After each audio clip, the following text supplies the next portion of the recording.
how to get your Phantom wallet address. Hello everybody, welcome back to my channel. This is me Pipan Bisnet, and today I'll guide you on how you can get or locate your Phantom wallet address. Now the process itself is actually pretty simple and pretty easy, so let me guide you through. In order to get or locate your Phantom wallet address, first you want to go ahead and open up your wallet, right? Once you open it up, you should get an interface somewhat like this. Now in order to get the particular wallet address, now you'll have a different address for different cryptos or different assets that you wish to receive, right?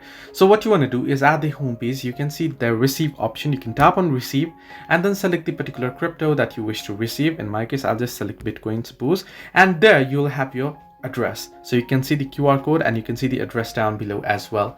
So you can share that to someone else and they'll be able to send you using that particular address. Similarly, at the home page as well, you'll get different tokens there, different cryptos that you'll see there, assets. You can tap on them and then you can tap on receive and you'll be able to get the wallet address. So this is how you can get your Phantom wallet address or locate your wallet address for Phantom. Hope this helped you. Do like and subscribe, and do not forget to leave a comment down below if you have any further issues.